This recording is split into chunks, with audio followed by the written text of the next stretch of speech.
Sveiki gerbimieji.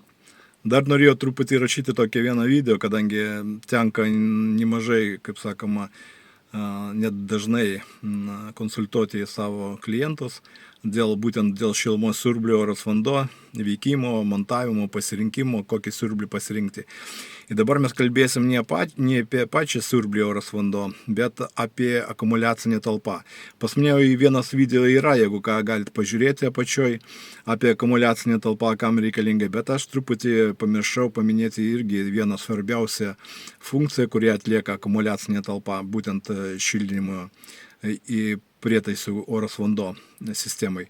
Tai kokia būtent labai svarbi dalykas yra, kokia atlieka ir kokia reikia irgi, dėl ko verta, kaip sakoma, įsigyti, sumontuoti akumuliacinę talpą.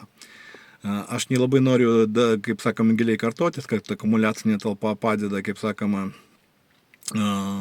siurbliui ne taip dažnai pasijunginėti, kadangi jis prišilda, tas akumuliacinė talpa dirba ir kaip termosas. Jie, kaip sakoma, prišildo kartu jūsų paruošia šilumos siurblys į vandenį jūsų šildinimo sistemą, tuo pačiu paruošia ir akumuliacinė talpa, kuri, kaip sakoma, saugo šitą šiltą vandenį ir kada jau atviesa tas vanduo jūsų šildinimo kontūre, tai tada pasijungia vožtuvas ir pradeda eiti karštas vanduo jau vėl į jūsų šildomą patalpą iš akumuliacinės talpos. Tai leidžia mažiau pasijunginėti, kaip sakoma, rečiau šilumos siurbliui ir efektyviau žymiai šildytis.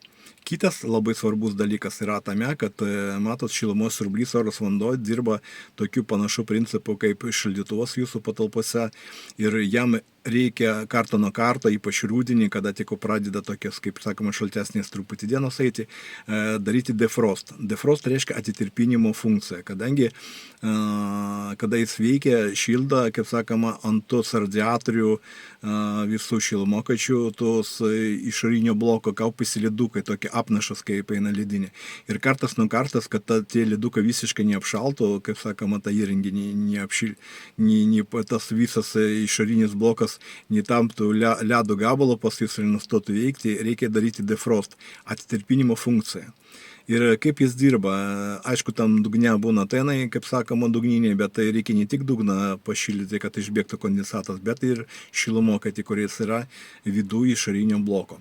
Tam naudojasi šiluma, kuria yra jūsų patalpoj. Tai reiškia, defrosto metu dalis jūsų šilumos paima iš patalpos ir eina atitirpinimo režimui. Tam, kad jūsų namas tuo metu nenustotų šildytis ir nepaimtų būtent reikalingą šilumą iš jūsų patalpos, galima padaryti taip, kad būtent tą šiltą vandenį eis būtent iš akumuliacinės talpos atitirpinimo režimui. Ta prasme, kad atitirpinti išorinį bloką, pats šilumos siurblys ims šilumą ne iš jūsų namą, ne iš jūsų radiatorių arba šildymo grindinio, o ims tą šilumą iš akumuliacinės talpos. Ir tom jums, kaip sakoma, nebus kažkokių tam problemų, kad truputį, kaip sakoma, nustoja efektyviai šildyti su patalpą. Tai kad irgi jūsų, kaip sakoma, kreipiu dėmesį tą, kad reikia irgi pasvarstyti, pažiūrėti, gal jeigu yra ypač vietos pas jūs patalpoje, tai įrengti tą akumuliacinę talpą galima pasirinkti skirtingų jų, kaip sakoma, litražų, prasideda pas mus pardavimą nuo 50 litrų ir galime iki 300 litrų akumuliacinį talpą pasirinkti, žiūrint, koks plotas jūsų, koks jūsų siurblys. Ir be to, jeigu monoblokas, sakysim, monoblokas pas jūs, tai tenai monoblokas nestatomi, ja?